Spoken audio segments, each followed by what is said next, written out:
happening, fellow fantasy GMs? I am JJ Wang. He is the bearded one, DJ Dub. And with our powers combined, we are the Fantasy Couriers. JJ Wang, I've got exciting news I haven't even told you before we started recording. In the mail this week came our Fantasy Turf Wars Monarch Division Championship belt. I sent you a text, but I got it right here. If you all have a chance, I've seen the stream, it's a beaut here. We get to hold on to it for a year, and then we have to give it back. But we get little bitty belts we get to keep for ourselves. So I'll have it for you when we run into it. We'll take some pictures at the draft that we do. But, it's nice to be champ. I get why the guys like it. We won our division. We took, 64, our 14, is that right? 12, I think so, yeah. 14-team division and walked away with the belt. So I've never actually held a championship belt. I kind of want to buy one for all of my leagues now because it's pretty awesome. But other ones there's trophies and something like. You ever held a big old belt? Not really. I've never really done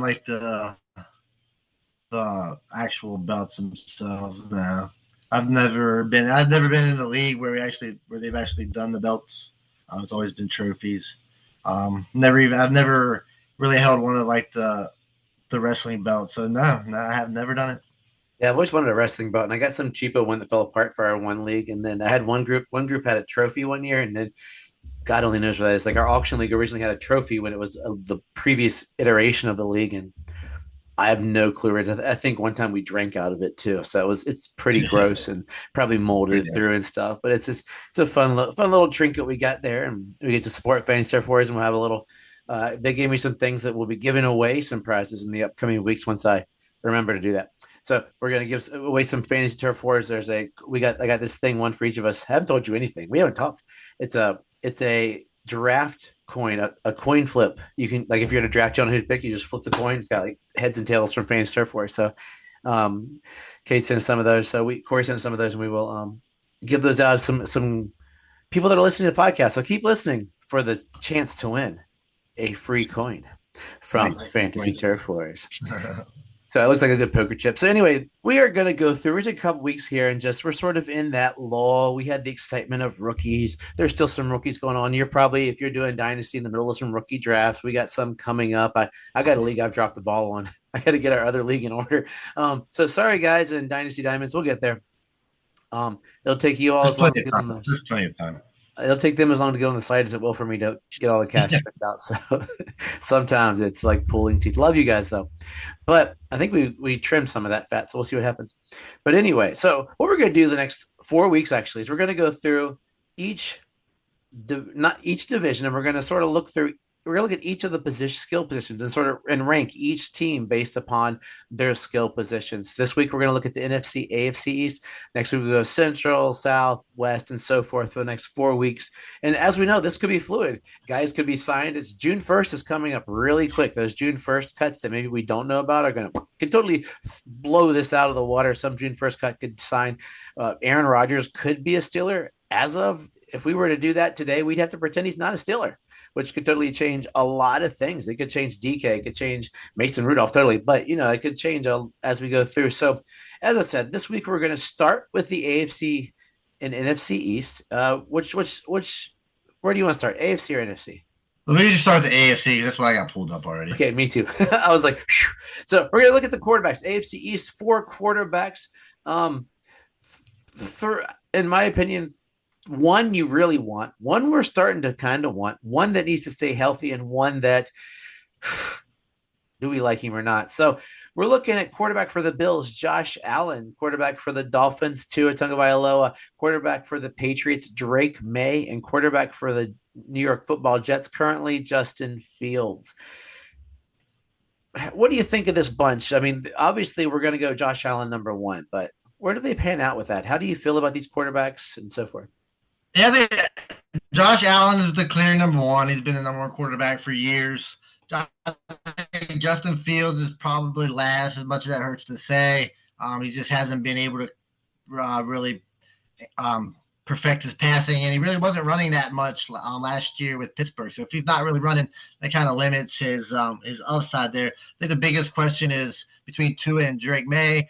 My personal opinion, I would take Drake May over Tua because Tua can't stay healthy, and he's kind of diminished over the last few years. It hasn't been as good as this high was. So I would go Allen, May, Tua, and Fields. How close do you feel between May and Tua? Let's say Tua plays all season, and we got to assume that because I don't know.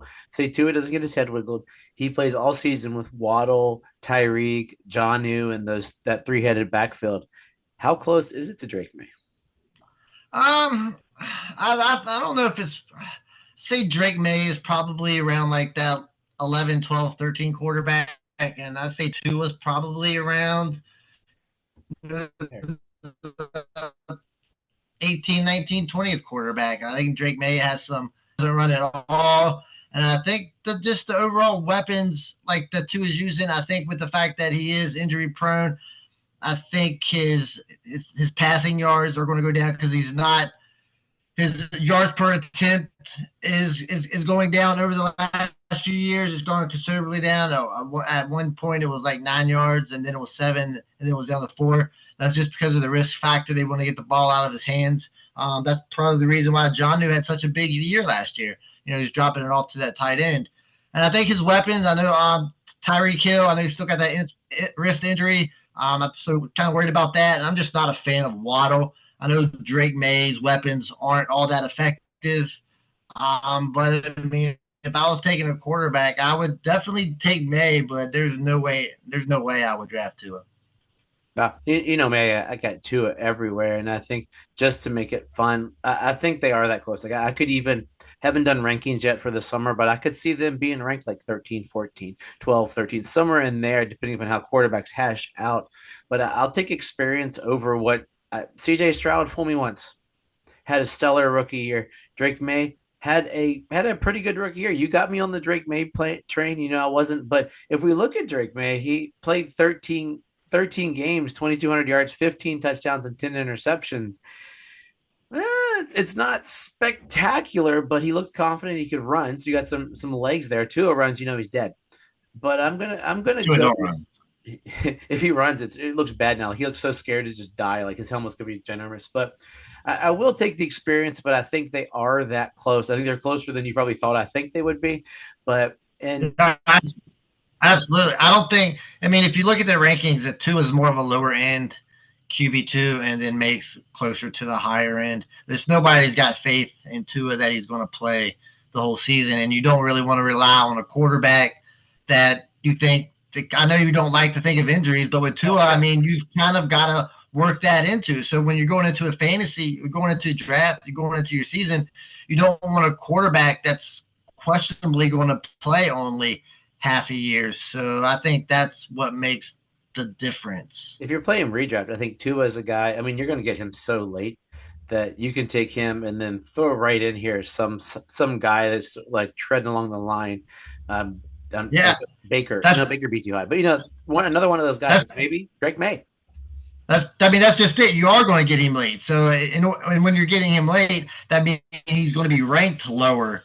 So, and Drake May is going to be ranked higher. So, like I said, I don't even really think it's relatively that close.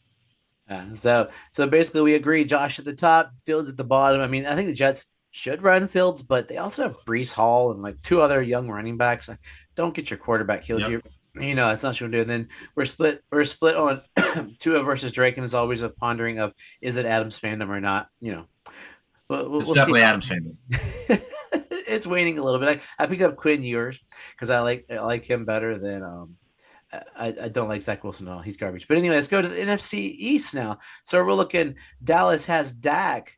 New York, Russell Wilson, probably for this year. Jackson Dart in the future. Maybe Jameis if he gets hurt. The Eagles have Jalen Hurts, and Washington has Daniels. To be honest, the top 3, regardless of what you think about Dak, like stat-wise, we're talking fantasy numbers. There's two top guys. Dak's going to still be probably drafted higher than right past probably Tua area, and then Russell Wilson. No one's going to draft. He'll get him off waivers because he plays for the Giants. So, how do you look at these guys? I mean, Jalen Hurts is the model of consistency, but you just don't know how many rushing touchdowns he's going to get. Jaden Daniels, I mean, so excited about last year. I think the offense is, going to maintain. I don't know if they're going to get much better, but I mean, I think they can be a little better. But then again, you fell for the C.J. Stroud experiment. Will Jaden Daniels fall on that? I mean, it could go either way. But honestly, I'm going to take Jaden Daniels just because of his upside with the running ability. I know Jalen Hurts has the running ability, but doesn't run as much as he has in the past. So I'll go Jaden Daniels first. Jalen Hurts, just like I said, model of consistency. You know what you're kind of going to get. And then Dak Prescott, if he, when he's playing, he's, top 12 quarterback. I mean, with CeeDee Lamb, now they just added George Pickens, so they're going to throw the ball a lot. And Dak's never been shy of, throwing the ball around. I think he's like really a high end QB2. So, and then Russell Wilson, of course, coming in last if he starts. We need to find some way to disagree. I want to find a reason to. I mean, Jalen Hurts, Jaden Daniels, they're probably drafted in the top 5 quarterbacks this year because they run. And Jaden Daniels will be ranked higher, meaning that he'll be on none of my teams because I'm not going to take a quarterback that early in a draft unless nobody drafts quarterbacks. I might have a chance at Jalen Hurts because I could see Jaden Daniels probably being top 3. And Jalen Hurts, because he didn't run as much, probably 6, probably around QB6, QB7. And I'll go with that route because Jaden Daniels is exciting. I mean, they added Debo. He's got the gadget guy in there. They've been putting in little ancillary pieces that I think are going to help him out. Jalen Hurts, we know what we're going to get. Dak, I mean, heck, I could see a world, as weird as it is, that Jalen Hurts doesn't get those rushing touchdowns and Dak ends the year higher than Jalen Hurts as a fantasy quarterback because he'll throw for 4,500 yards and 30 some odd touchdowns, which Hurts won't have to because Saquon will run. I mean, Saquon's got another year. I think I'm 100% sure. I'm voting on that when I do my stuff, but that's going to hurt Hurts, and Dak could totally end up there. So I'm with you on the Daniels, Hurts, Prescott, Wilson, and I might even have Prescott a little higher than you, but it's health. But I mean, Adam Pickens, we're both Pickens guys, so.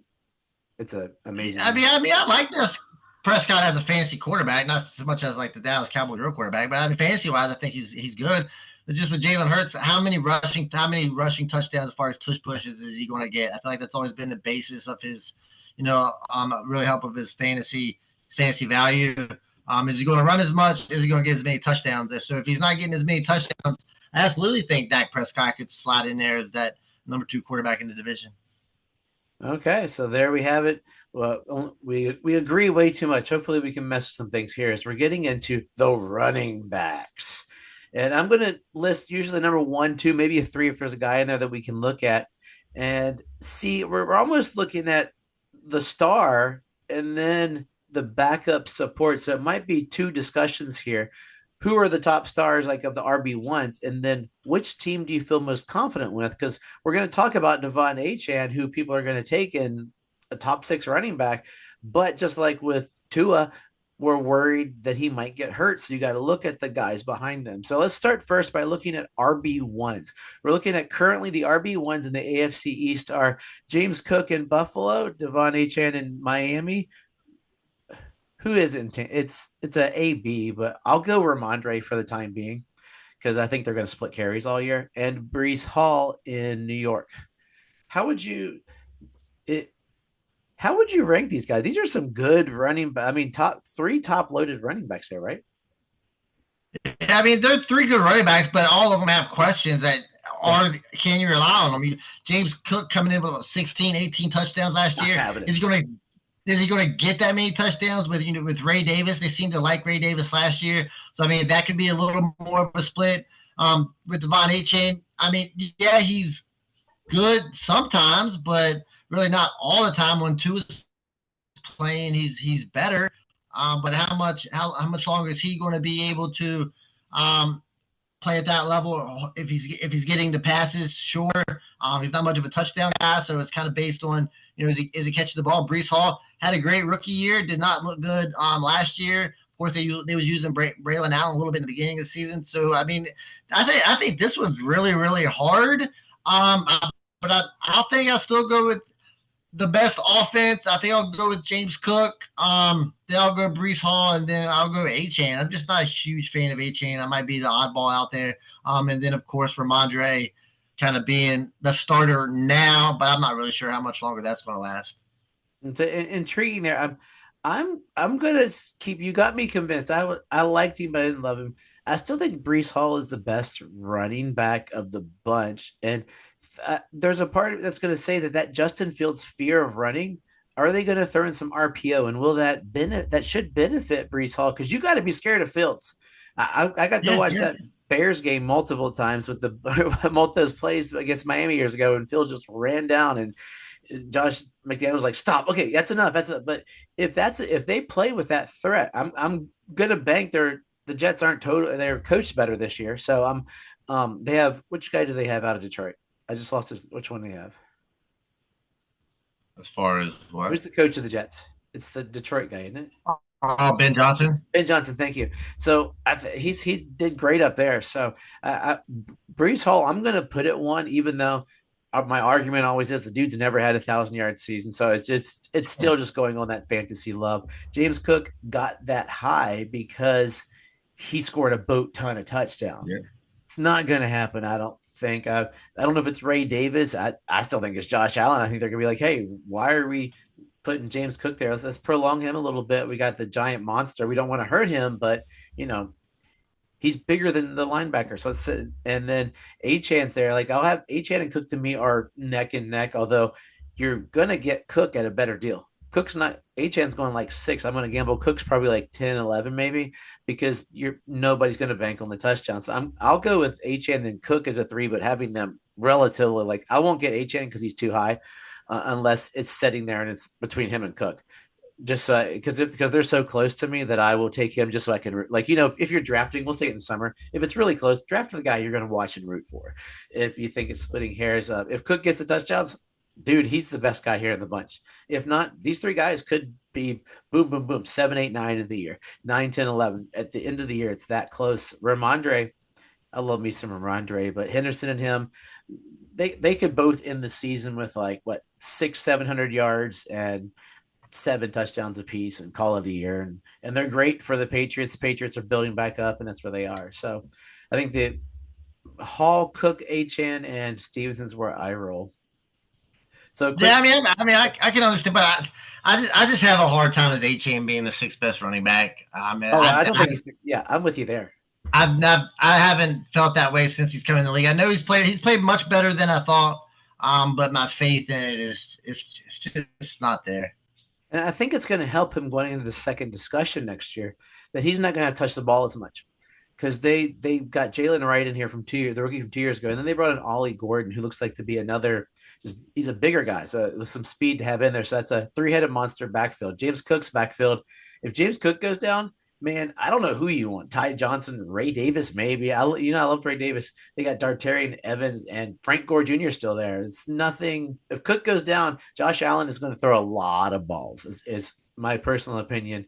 New England's a dangerous backfield as well because they drafted Henderson. So he could be number 1 by the opening of the season. They go, hey, we want Ramondre just to be our bowling ball. Henderson, you're our 20-20, and so we'll give you some touchdowns. We'll keep you healthy because you're young, but we're going to burn the snot out of Reminder because we're paying him, and then Gibson's getting some passing down stuff. So if one of those guys goes down, you still feel comfortable-ish versus Cook goes down, you're screwed.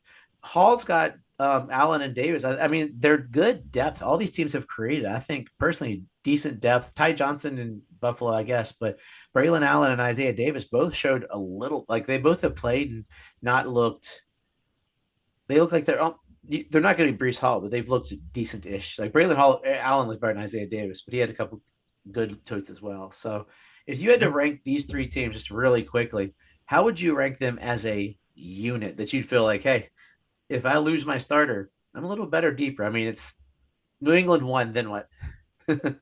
I think the Jets are probably first. I think Buffalo's probably second. I think they really, really like Ray Davis, and then Miami would be third. I just don't think there's a legitimate backup that's been proven so far in the NFL. Jalen Wright hasn't really done a whole lot. Alexander Madison, I mean, he's not really good. No, I'm not counting So him. I skipped him intentionally. yes, so I'm I looking at mean, as Ollie far Gordon, even the rookie. I like the I'm rookie. not I'm not really too worried about him either. So yeah, I think I would go Jets overall, and then Buffalo, and then Miami. Where are you putting New England? Above they're the top, right? New England? Yeah.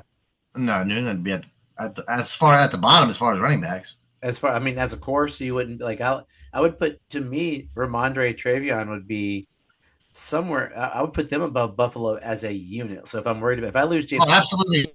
No, if I lose James Cook, I'm screwed. Ramondre was not good last year at all. I mean, I've got no faith in Ramondre. And Travion Henderson's never even played it down in the NFL, so I have no idea what I'm getting. So I've got no faith really in that backfield until I really see it. At least all these other teams, I've kind of know what I've got. So I would take what I know before the question mark of possibly, but I'm not a fan of Ramondre at all. I'll be curious to see what happens to that team because I think Mayo didn't seem to have anything running with. It was weird. I thought he'd be a better coach, and I think they're coached well. I think Ben Johnson should make the best of that team. So it's a yeah. I love the Allen Hall. I mean, there's been talks of it being a split with Allen and Hall, which I think would just be ridiculous.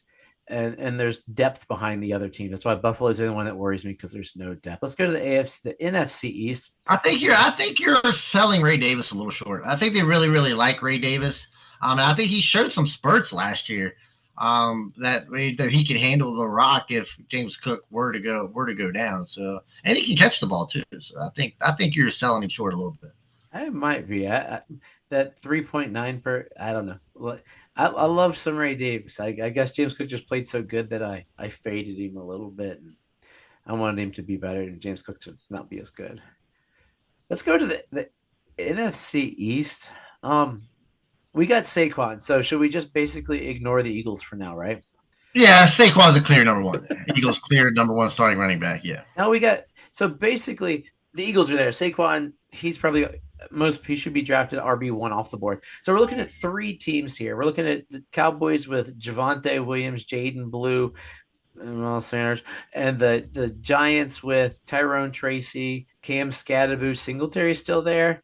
And we're looking at Washington with Brian Robinson, Austin Eckler, and I mean Mick Nicholas has even had some showing. And the other week I was talking about Krosky Merritt, the rookie. But looking at those three teams, I think I know how you're going to fall, but I'm just curious. Starting running backs: Javonte, Tyrone Tracy, Brian Robinson. I'll go. I'll go. Brian Robinson as the second. I mean, because he hasn't been great, but he's been consistent enough. He gets some touchdowns. I know when Eckler plays, I know he does kind of eat into it a little bit. But as far as it's just more consistent than these other two teams. You got the Giants with Tracy, and then the Cowboys with Javonte Williams. For now, I guess. Honestly, I would put the Cowboys last because I don't know what they've got going on here. I like Jaden Blue a little bit. At least we know Tyrone Tracy can handle a little bit of the load. He has some fumbling issues there at the end. Devin Singletary can do spot work. Cam Scadaboo, I have really no idea how he's going to work out. But yeah, I'll go Washington, then the Giants, and then the Cowboys. Yeah, I'll stick with it's amazing. I love thinking about these guys, how good Javonte could have been. Like he looked so good and then just got thrashed. But yeah, I'll put him in 4, but I'll swap. I'm going to go with the youth and Tyrone Tracy versus Brian Robinson. Brian Robinson is your classic, just great plotter. He had 797, 733, 799 as far as yards. Last year he had 8 touchdowns, which was spectacular for him. He caught 20 balls last year, so nothing spectacular. Whereas Tyrone Tracy, it's like the youth there, and Scadaboo is what people say they're scared of, but Scadaboo what was he, 4th round? I had too many screens pulled up. I think he was 4th round, but I think they're gonna give him the ball. He's not gonna sit there and do absolutely nothing.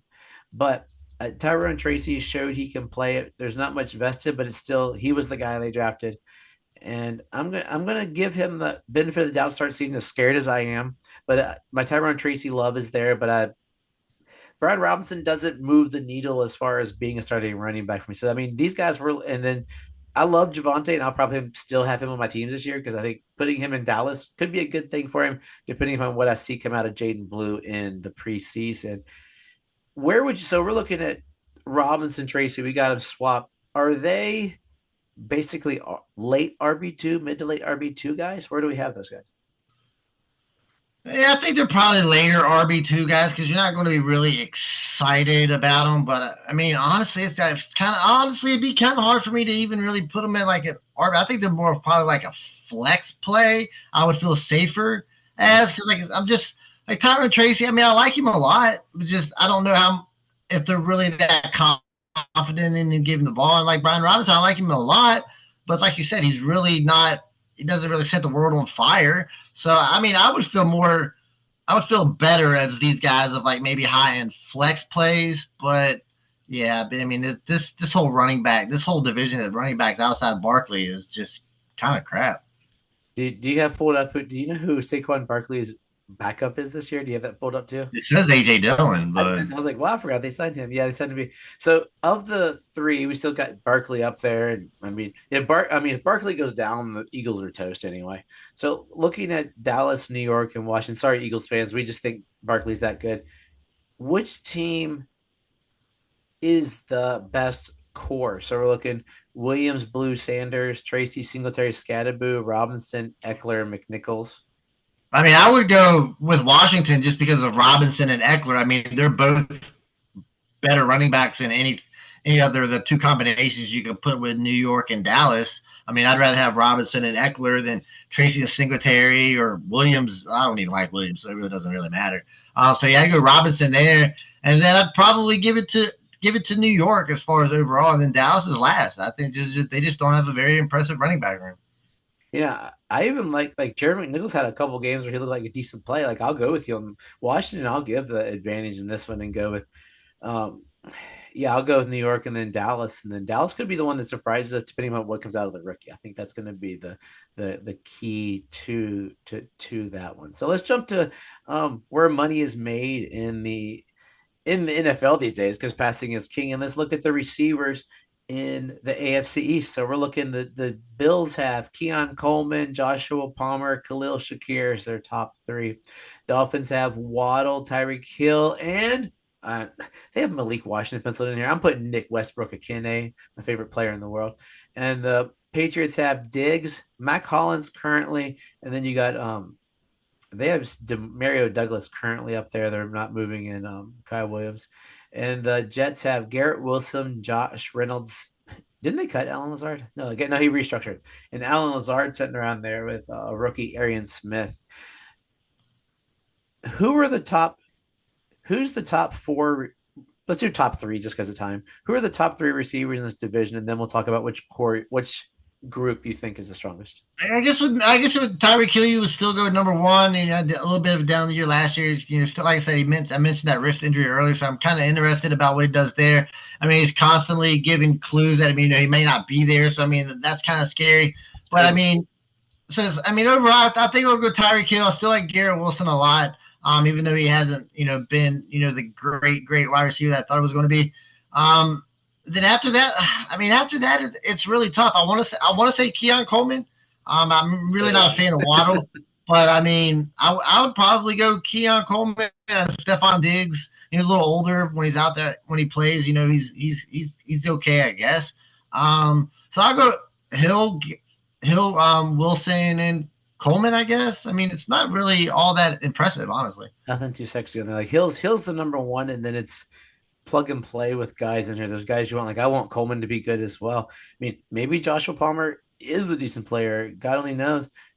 Waddle had that spectacular rookie year. Has been up and down ever since. Garrett Wilson, spectacular talent, but he's got Justin Fields thrown to him. That scares the crap out of me. But I mean, you still got to put him two based on talent. I'm putting Diggs third. Diggs with Drake May. Diggs is gonna run it like if he's healthy. He looked decent last year when he started with, but then he got hurt. But I'm gonna give him another year, especially there wanting to. I mean, they paid Stephon Diggs more than he probably should have got paid at 32, 33. So I'm gonna put him three, and then then it's like then I'd probably put Waddle before Coleman just because we don't know we got with Coleman. Coleman gave us some, and we just love Coleman. We got man crush on Well, Coleman. you know what you got with Waddle, and it's not very impressive. So, Rookie record for receptions, well, cool rookie. That was what 4 years ago. years ago, I think. But see, that'll be interesting to see what comes out of there. And I mean, you're not going to have more than one wide receiver, one out of New York. Could have two in Miami. Could have two, and I'll be curious to see who it is in New England. Buffalo, you won't have any wide receiver ones, but you have like 32 wide receiver threes. Is Yeah, that's true. generally what's going to happen. Which one of these units do you think is the best? I guess you would go Dolphins just because they got Tyreek Hill. I mean, other than that, I mean, Nick Kanye Westbrook, come on, man. no, no, I'm not. He got a lot. He went through like a 6 game where he had to score a touchdown. I mean, that was about it. So I'm not really invested in really anything in him.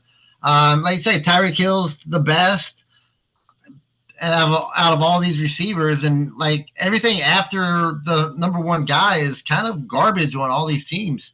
So I would go Dolphins, Jets, and then it's kind of a toss up between New England and Buffalo. It's kind of whoever you like the best, I guess. Yeah, I might put, gosh, because Garrett Wilson is so good, but the other guys are just so bad. It's hard to put them up that high. Whereas I'd almost like the ragtags in Buffalo a little more if I had to pick a unit per se, which will be interesting. But anyway, let's jump to the AFC East here. This is going to be a little tougher. Dallas, Pickens, CD, and then Tolbert currently is penciled in as a third. The Giants have Neighbors, Slayton, and Wandell Robinson, who's no, Slayton's making more than Saquon Barkley. Then you have the Eagles with AJ Brown, Dotson, and Devonta Smith, and the Commanders with McLaurin, Noah Brown, I guess, and Debo Samuel. So we're basically going to McLaurin, AJ Brown, Devonta Smith, Neighbors, and CD. Who are the top three in this division? I think the top three as far as wide receiver, I'm still gonna put CD Lamb. I'm gonna put CD Lamb number one, AJ Brown two, and then Malik Neighbors three. Malik Neighbors was just getting so many targets last year.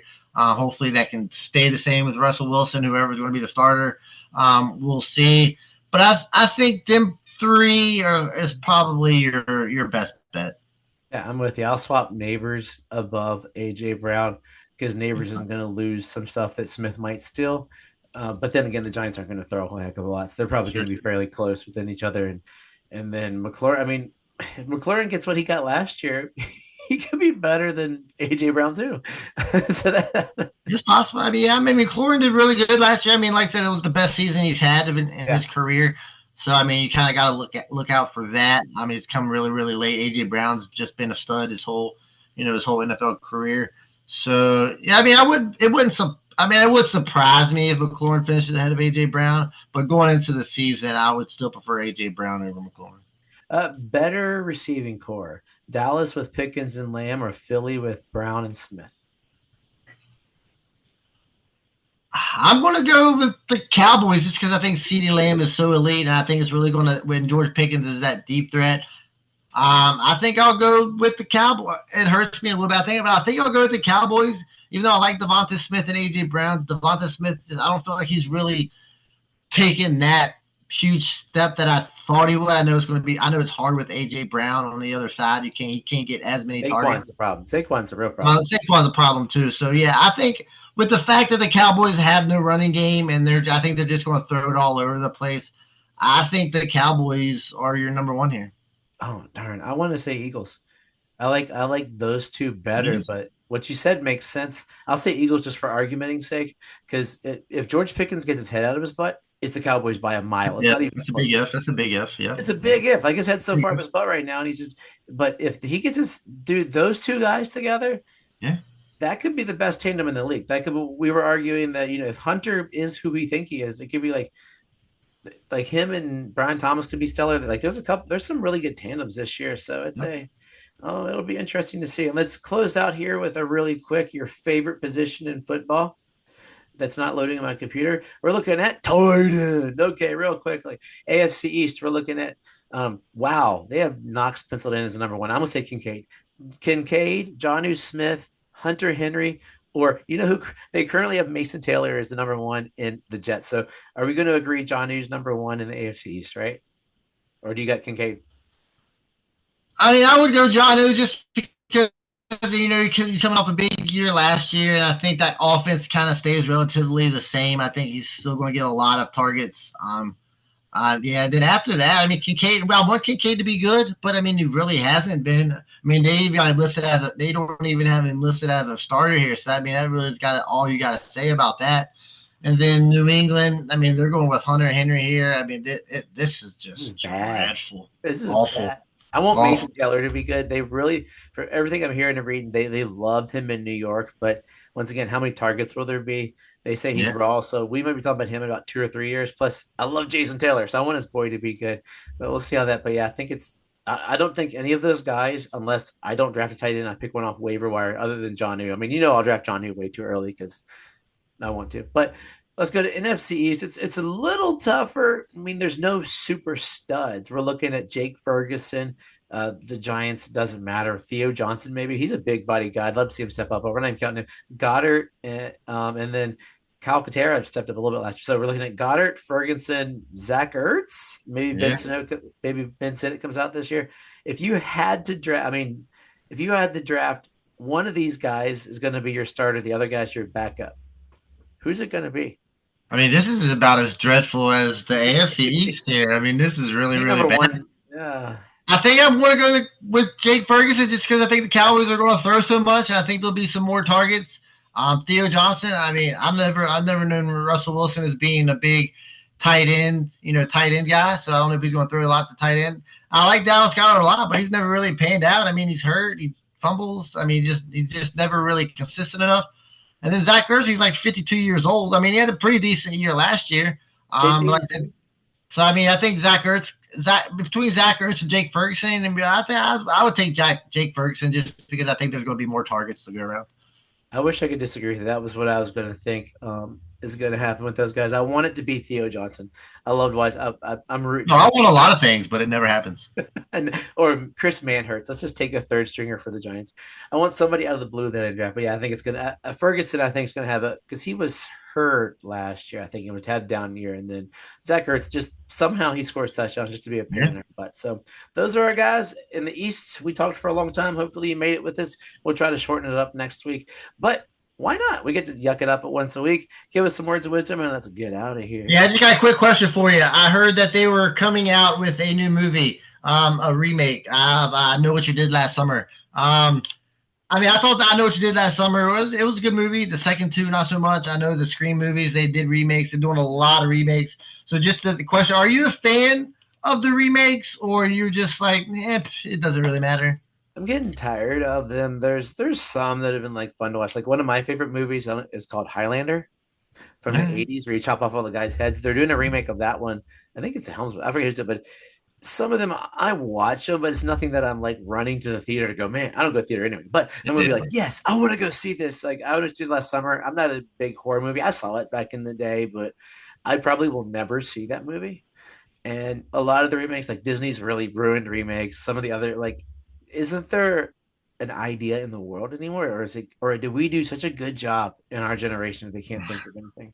Yeah, I mean, I'm sure there's ideas out there, but it's all about making money. I feel like it's a little easier. It's easier money grab. But I mean, I'm not too worried about the remake. I mean, I think if you're going to make a remake, my idea is just make it more violent, right? I mean, I love violence. I love it when I'm a big horror movie guy, so the more people you kill, the better. So if they just come out just making it like more graphic, the first movie wasn't really all that graphic. So I think if you could make it a little more graphic, have some better kill scenes. I know the synopsis is pretty much the same. But if you're just making it basically the exact same movie, I really don't know what the point is. But yeah, I'll watch it. Like I said, the Disney remakes were awful. I really don't watch any of those, but I think I kind of hold them differently than like these other kind of remakes. But yeah, I mean, I'll watch it. I just need more death in my horror movie remakes. Just a lot of death. That's what I need. So as always, trust yourself and trust the process.